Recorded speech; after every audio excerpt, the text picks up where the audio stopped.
அனைவருக்கும் ஜெய் ஸ்ரீ சாய். இன்றைக்கி நம்ம இந்த பதிவில் வந்து சாய் சச்சரித்ரா, அந்த சாய் சச்சரித்திரத்தில் ஒரு பகுதியும் ஸ்ரீ குரு பாகவதம் பூஜ்ய ஸ்ரீ சத்பதி குருஜி சந்திரபானு சத்பதி அவர் எழுதின புக்குகளிலேயே அரிய பொக்கிஷமாக கருதப்படுவது ஸ்ரீ குரு பாகவதம். இந்த புக்கு வந்து குருஜி ஒரியா மொழியில் எழுதியிருக்காரு. இந்த குரு பாகவதத்தில் ஒரு ரெண்டு செய்யுள் நம்ம படிப்போம். அது இல்லாமல் சத்பதி குருஜி எழுதின புஸ்தகம் ஷிரடி சாய்பாபாவும் மற்ற சத்குருக்களும் பாபா வாழ்ந்த காலத்தில் வாழ்ந்த ஒரு மகானை பற்றி நம்ம பார்ப்போம். முதல்ல நம்ம சாய் சச்சரித்ரா முதல் அத்தியாயத்துக்குள்ளே போவோம். முதல் அத்தியாயத்தில் நமஸ்காரம் தான். ஹேமந்த் பந்த் நமஸ்காரங்களத்தோட இந்த முதல் அத்தியாயத்தை ஆரம்பிக்கிறார். இந்த அத்தியாயத்தில் பார்த்திங்கன்னா பாபா கோதுமை மாவு அரைத்த நிகழ்ச்சியும் அதன் தத்துவ உட்கருத்தும் இதுதான் மெயின் இண்டெக்ஸ். இதில் புராதனமானதும் மிக்க மரியாதை உள்ளதுமான வழக்கத்தின்படி ஹேமந்த் பந்த் இந்த சாய் சச்சரித்திரத்தை பல்வேறு நமஸ்காரங்களுடன் எழுத ஆரம்பிக்கிறார். அப்போ நம்மளுடைய ட்ரெடிஷன் என்ன, எப்படி ஃபஸ்ட்டு நம்ம என்ன பண்ணுறோம், எந்த பூஜையை ஆரம்பித்தாலும் பிள்ளையாரை வணங்கி நம்ம குலதெய்வத்தை வணங்கி மற்ற குருமார்களெல்லாம் வணங்கி ஆரம்பிக்கிறோம். அதே மாதிரி தான் ஹேமந்த் பந்தும் புராதனமான மிக்க மரியாதை உள்ளதுமான வழக்கத்தின்படி இந்த சச்சரித்ராவை எழுத ஆரம்பிக்கிறார். முதல்ல எல்லாவித இடையூறுகளை நீக்குதல் பொருட்டாகவும் தன் பணி வெற்றியுறவும் 5 கரத்தனை யானை முகத்தனை மிக்க பணிவுடன் தலை தாழ்த்தி வணங்குகிறான். ஸ்ரீ ஷிரடி சாயியே கணபதி என்றும் கூறுகிறார். ஃபஸ்ட்டு பிள்ளையார், பாபா தான் பிள்ளையார், பிள்ளையாரை வணங்கிட்டு பாபா தான் பிள்ளையார் அப்படின்னு சொல்லி முடிக்கிறார். பின்னர் தன் மனதில் உதித்த எண்ணங்களை உயர்த்தி உணர்வூட்ட தம் தாய் சரஸ்வதியை நமஸ்கரிக்கின்றார். ஸ்ரீ சாயி அறிவின் தெய்வமே என்றும் அவரே தன் வாழ்க்கை கீதத்தை அழகுடன் பாடுகிறார் என்றும் கூறுகிறார். ஆக்கல் காத்தல் அழித்தல் என்னும் முத்தொழிலின் முறையே நிகழ்த்தும் பிரம்மா விஷ்ணு சங்கரர் ஆகியோரையும் வணங்கி சாயிநாதர் அவர்களுடன் ஒன்றானவர் என்றும் சம்சாரம் என்னும் ஆற்றினை நாம் தாண்ட நம்மை சுமந்து செல்ல வல்ல மாபெரும் சத்குரு என்றும் விளம்பி பின்னர் பரசுராமரால் கடலின் இன்று உயர்த்தப்பெற்ற கொங்கண தேசத்தில் அவதரித்து தம்மை காக்கும் தம் குல தெய்வமான நாராயண் ஆதிநாத் மற்றும் குடும்பத்தின் ஆதி புருஷரை நமஸ்கரித்து அவருடைய குலதெய்வம் ஹேமந்த் பந்துடைய குலதெய்வமான நாராயண் ஆதிநாத் முதல்ல பிரம்மா விஷ்ணு சிவனை வணங்குறாரு, பிள்ளையாரை வணங்குறாரு, சரஸ்வதி அம்பாவை வணங்கிட்டு தன்னுடைய குலதெய்வமான நாராயணன் ஆதிநாத்தும் மற்றும் குடும்பத்தின் ஆதி புருஷரை நமஸ்கரித்து. அப்போ இந்த இடத்துல நம்ம இந்த புக்கை படிக்க ஆரம்பிக்கிறதுக்கு முன்னாடி நம்மளும் பிள்ளையாரை வணங்கி சரஸ்வதியை மனசில் நினச்சி பிரம்மா விஷ்ணு சிவனையும் நம்மளாம் நமஸ்கரித்து எல்லாருமா வல்ல நம்மளுடைய குலதெய்வத்தையும் நமஸ்கரித்து நம்ம குலத்தில் தோன்ற ஆதி புருஷர்களையும் நம்ம நமஸ்கரித்து அதுக்கப்புறம் நம்மளுடைய கோத்திரத்துடைய முனிவர் இப்போ பின்னர் தனது கோத்திரத்தில் அவதரித்த பரத்வாஜ முனிவர் பல்வேறு ரிஷிகளான யக்ஞவல்யர், பிருகு, பராசர், நாரதர், வேதவியாசர், ஜனகர், ஜனந்தனர், ஜனத்குமாரர், சுகர், சவுனகர், விஸ்வாமித்ரர், வசிஷ்டர், வால்மீகி, வாமதேவர், ஜைமினி, வைசம்பாயனார், நவயோகீந்திரர் முதலியோரையும் நவீன மகான்களாகிய நிவ்ருத்தி, ஞானதேவ், சோபான், முக்தாபாய், ஜனார்தன், ஏக்நாத், நாமதேவர், துக்காராம், கனகர், நரஹரி முதலானோரையும் பணிந்து தலைவணங்கி. இப்போ இந்த ரிஷிகள்லாம் நமக்கு ஓரளவுக்கு எல்லாருமே தெரிஞ்சிருக்கும். வியாசரை தெரியும், ஜனகரை தெரியும், விஸ்வாமித்திரரை தெரியும், வசிஷ்டரை தெரியும், வால்மீகியை தெரியும். ஆனால் நமக்கு தெரியாத ஞானிகள் யார் யார் இதில்? நிவ்ருத்தி, ஞானதேவ், சோபான், முக்தாபாய், ஜனார்தனர், ஏக்நாத், நாமதேவர், துக்காராம். பாபாவுடைய ஆர்த்தியிலெல்லாம் வரும் நாமதேவரும் துக்காராம் ஆர்த்தி எல்லாமே. இவங்கெல்லாம் நவீன ரிஷிகள் சொல்கிறாங்க. அதே ஏன்னா இப்போ பாருங்கள், இந்த காலத்தில் இருக்கிற மாதிரியான கம்யூனிகேஷன்லாம் அந்த காலத்தில் இல்லை. அதனால தான் இந்த இடத்துல ஒரு வேளை ரமணர், ராமகிருஷ்ண பரமஹம்சர் போன்ற பேரெல்லாம் வந்து வரலை. அந்த வடநாட்டில் இருந்த அவ்வளோ ரிஷிகள் பேரையும் ஹேமந்த் பந்த் வந்து குறிப்பிட்டிருக்காரு.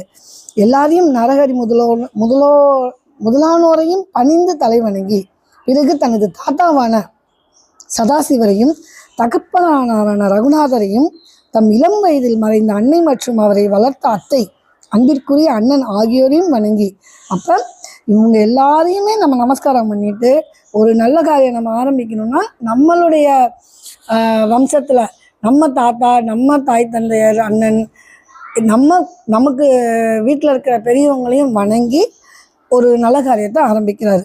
பின்னர் படிப்பவர்களையும் வணங்கி தமது பணிக்கு முழு அன்பையும் சரியாத கவனத்தையும் கொடுத்தருள வேண்டி கொண்டு, சரி இவங்கெல்லாம் மட்டும் நமஸ்காரம் பண்ணது போதாதுன்ட்டு இந்த சச்சரித்திராங்கிற பொக்கிஷத்தை யாரெல்லாம் படிக்கிறாங்களோ அவங்களையும் வணங்குறாரு. எதுக்காகன்னா தன்னுடைய அந்த பணியில் வந்து அவங்க கவனத்தை செலுத்துகிறாங்க. இப்போ நான் இதை படிக்கிறேன்னு வச்சுக்கோங்களேன், இதை கேட்குறவங்களாம் ஒரு 10 நிமிஷம் நேரத்தை ஒதுக்கி இதில் கவனம் செலுத்துறீங்க இல்லையா, அதனால அவங்கள எல்லாரையுமே வணங்கி கடைசியாக தனது ஒரே அடைக்கலமும் பிரம்மமே மெய்ப்பொருள் பார் அனைத்தும் மாயத்தோற்றம் என்று தனக்கு உணர்விக்கின்ற ஸ்ரீ தத்தாத்திரேயரின் அவதாரமான சத்குரு ஸ்ரீ சாய்பாபா அவர்களை நமஸ்கரித்து அங்கனமே எம்பெருமான் மதியும் எல்லா ஜீவராசிகளையும் வணங்கி துதிக்கின்றார். பராசர், வியாசர், சாண்டில்யர் முதலியோரது கருத்தின்படி பக்தியால் பல காலம் துதித்தவற்றை சுருக்கமாக கூறிய பின்பு ஆசிரியர் பின்வரும் நிகழ்ச்சியை விவரிக்கின்றார். அப்போ எல்லாரையுமே நமஸ்கரிக்கிறார் ஹேமந்த் பந்துடைய பெயர் என்ன?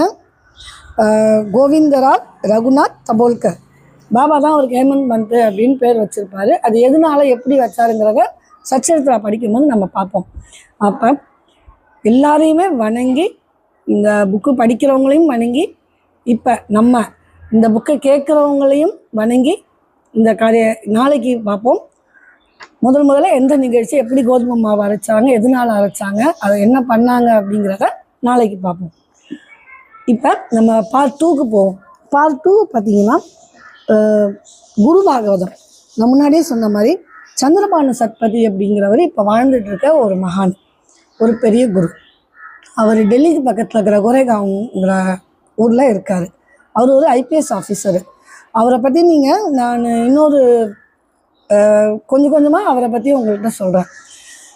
அதுக்கு முன்னாடி உங்களுக்கு அவரை பற்றி தெரிஞ்சுக்கணுன்னா நீங்கள் கூகுளில் சர்ச் பண்ணி சந்திரபானு சத்பதி அப்படின்னு போட்டிங்கன்னா அவரை பற்றி நான் நிறைய விஷயங்களை நீங்கள் தெரிஞ்சுக்கலாம். அவர் ஒரு அற்புதமான ஒரு புக்கை எழுதியிருக்காரு, குரு பாகவதம். இது ஒரியா மொழியில் எழுதியிருக்காரு அவர். இந்த குரு பாகவதம் பண்ணிங்கன்னா இது என்னெல்லாம் நமக்கு தெரிவிக்குது அப்படின்னு பார்த்தீங்கன்னா, குரு அப்படின்னா என்ன, குருங்கிறவர் யார் அப்படிங்கிற ஒரு விளக்கமும், குருவின் உருவத் தோற்றத்துக்கு ஒரு விளக்கம். குரு ஒரு உருவத்தை தோற்றம் எடுக்கிறாரு அப்படின்னா அதுக்கு ஒரு காரணக்காரம் இல்லாமல் குரு எடுக்க மாட்டார். அதனால் ஒவ்வொரு குரு எந்த உருவத்தில் இருக்காங்களோ அதோடைய விளக்கமும் கொடுத்துருக்காரு. சாதாரண மனித இனத்தில் இருந்து சத்குரு நிலைக்கு மாறின பரிணாம வளர்ச்சி. இப்போ சத்பதி குருஜியை எடுத்துக்கிட்டோம்னா அவர் ஒரு சாதாரண ஒரு குடும்பத்தில் பிறந்து எல்லாரை போலேயே படித்து ஒரு எக்ஸாம் எழுதி IPS ஆஃபீஸர் ஆகி அவர் ஒர்க் பண்ணிகிட்டு இருக்கும்போது இப்போ எப்படியோ ஒரு குருவானார். குரு மட்டும் இல்லை, கிட்டத்தட்ட அவர் பாபாவாகவே மாறி இருக்கார் இன்றைய காலகட்டத்தில்.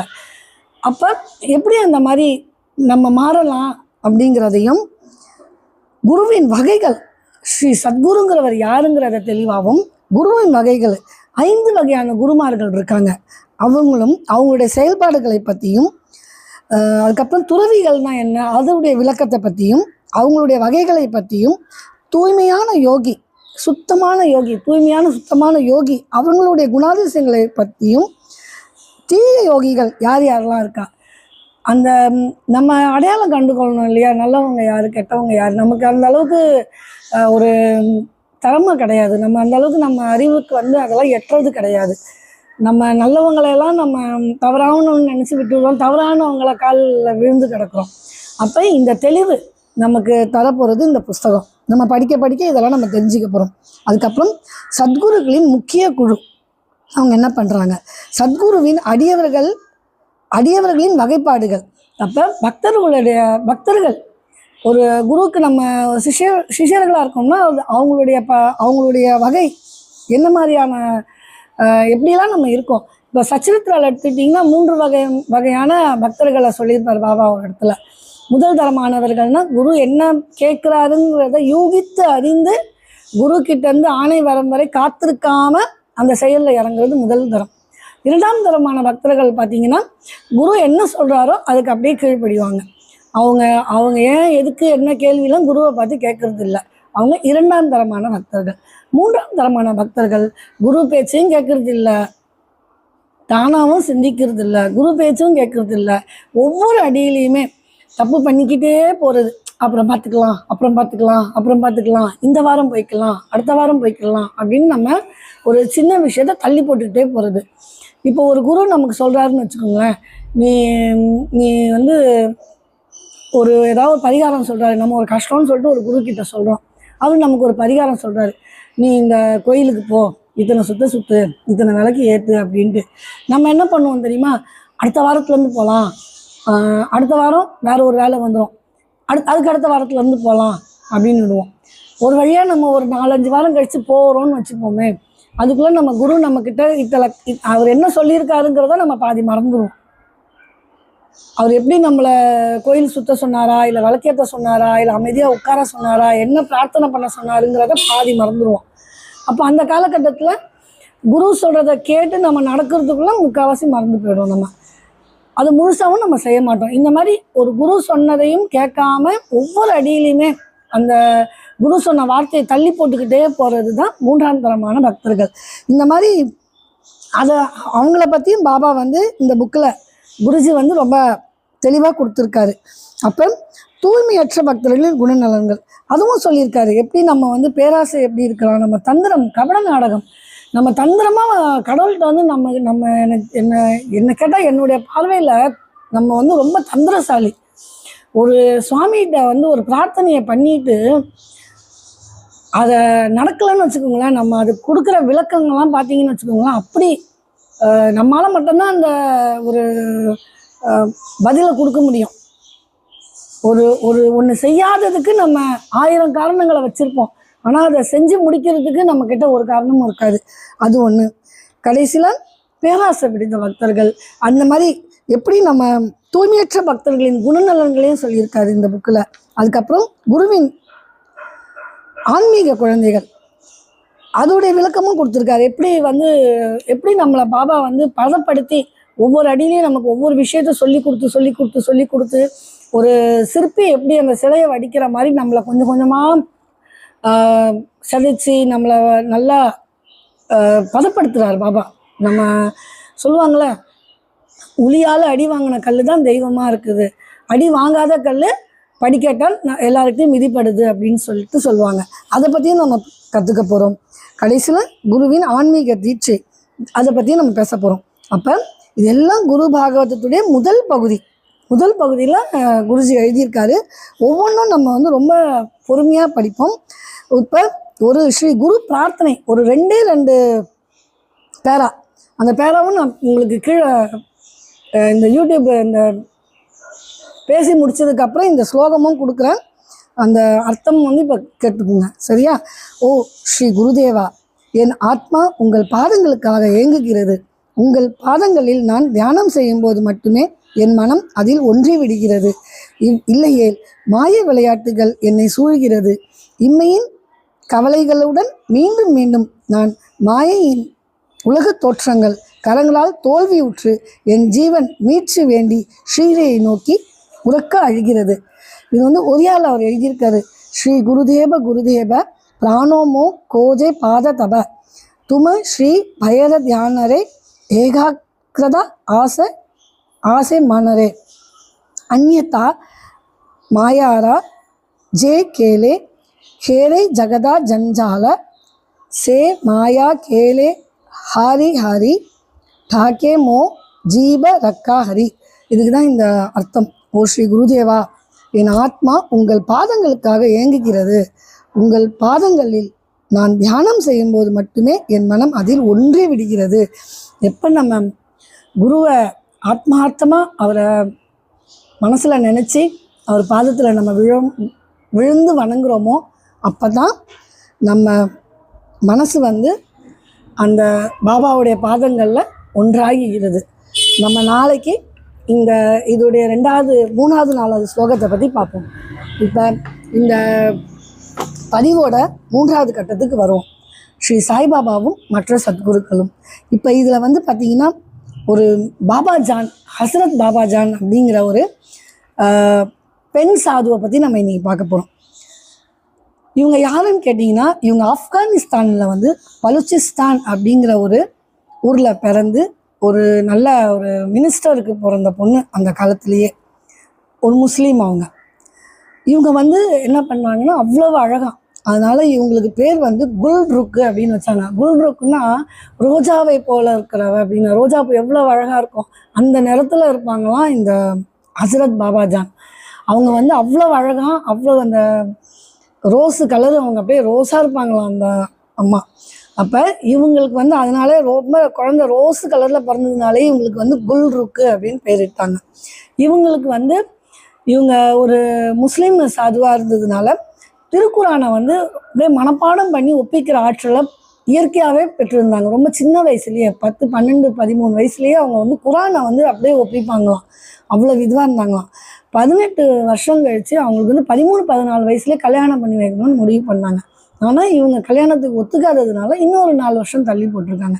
18வது வருஷம் இவங்களுக்கு கல்யாணம் ஏற்பாடு பண்ணும்போது இவங்க வந்து அந்த கல்யாண வீட்டிலேருந்து ஓடிட்டாங்கன்னா வீட்டை விட்டு அவங்க வெளியேறிட்டாங்க. கல்யாணத்தில் ஈடுபாடு இல்லாததுனால அவங்க போயிட்டு ராவில்பிண்டி அப்படிங்கிற ஒரு இடத்துக்கு அங்கே போய் 17 மாதங்கள் தனியாக அநேகமாக ஒரே குகையில் கழித்தாலாம். 17 மாதம், ஒரு 1.5 வருஷம் கிட்டத்தட்ட அவங்க வந்து ஒரு குகையில் வந்து தனியாக தியானம் பண்ணி தவ வாழ்க்கையை மேற்கொண்டிருக்காங்க. இவங்க வந்து இப்போ இவங்களுடைய இதில் வந்து பார்த்திங்கன்னா பூனாவில் கண்டோன்மெண்ட்டு அப்படிங்கிற ஒரு இடம் இருக்குது. ரயில்வே ஸ்டேஷன்லேருந்து ஒரு 5-6 கிலோமீட்டர், அதிகபட்சம் 7 கிலோமீட்டர் கிட்ட போனீங்கன்னா பூனா கண்டோன்மெண்ட் இருக்கும். அங்கே வந்து பார்த்திங்கன்னா இவங்களுடைய சமாதி இருக்குது. அங்கே ஒரு வேப்ப மரத்தடியில் தான் எல்லா மதங்கள் மற்றும் மற்ற கோட்பாடுகளை சேர்ந்த சாதாரண மக்களும் ஆன்மீக நாட்டமுடையவர்களும் ஞானிகளும் கூட வருகை தரும் ஒரு எளிய சமாதி உள்ளது. இந்த சமாதி இந்திய நாடு பெற்ற மிக சிறந்த பெண் சத்குருக்களில் ஒருவரான ஹசரத் பாபாஜானின் வாழ்வை பறைசாற்றி கொண்டிருக்கிறது. இப்போ நீங்கள் நம்ம போனால் கூட அந்த பூனாவில் கண்டோன்மெண்ட் பகுதியில் போனோம்னா இவங்களோட சமாதியை பார்க்கலாம். இவங்க வந்து ஹசரத் பாபாஜானுக்கும் சாய்நாதருக்கும் நிறைய பொதுவான தொடர்புகள் இருந்தது. எப்படின்னு பார்த்தீங்கன்னா, பாபாவை போலவே இவங்களும் வந்து குழந்தைங்களை ரொம்ப விரும்பினாங்க. தூரத்தில் இருக்கிற ஒரு எப்படி பாபா சச்சரித்தால் இருக்கும்ல, ஒரு பொற்கொள்ளனுடைய மனைவி கையிலேருந்து குழந்தை தீயில விழுந்தணும், எப்படி பாபா தூணிக்குள்ளே கைவிட்டு அந்த குழந்தைய காப்பாற்றினார். அந்த மாதிரி இந்த அம்மாவும் பூனாலேருந்து 20 கிலோமீட்டர் தள்ளி ஒரு தேட்டரில் தீ விபத்து ஏற்படும். அந்த தீ விபத்துலேருந்து இவங்க மக்களை காப்பாற்றினாங்க. இவங்க இங்கே இருந்தபடியே அவங்க சத்தம் போட்டு தீயை தன்னுடைய கட்டுப்பாட்டுக்குள்ளே கொண்டு வந்துட்டு அதை அதிகமாக பரவ விடாமல் தடுத்த ஒரு மகா பெரிய யோகி இவங்க. அதுக்கப்புறம் பார்த்திங்கன்னா இவங்களை பற்றி இன்னும் நிறைய சொல்லிக்கிட்டே போகலாம். நாளைக்கு இவங்களை இன்னும் நம்ம பார்ப்போம். கிட்டத்தட்ட இவங்களுடைய வாழ்க்கை முறையும், இவங்களும் வேப்ப மரத்தடியிலே இருந்தாங்க பாபா மாதிரி, பாபாவும் வேப்ப மரத்தடியிலே இருந்தாங்க. இவங்க எப்போ வேப்ப மரத்தடியில் இருந்தாங்க, இவங்களுக்கு எப்படி சிஷ்யர்கள்லாம் வந்தாங்க, இவங்க அதுக்கப்புறம் என்னென்ன அற்புதங்கள்லாம் பண்ணாங்க, எவ்வளோலாம் வாழ்க்கையில் கஷ்டப்பட்டு இந்த இடத்துக்கு வந்தாங்கங்கிறத நாளைக்கு பார்ப்போம். எல்லாருக்கும் ஜெய் ஸ்ரீ சாய்.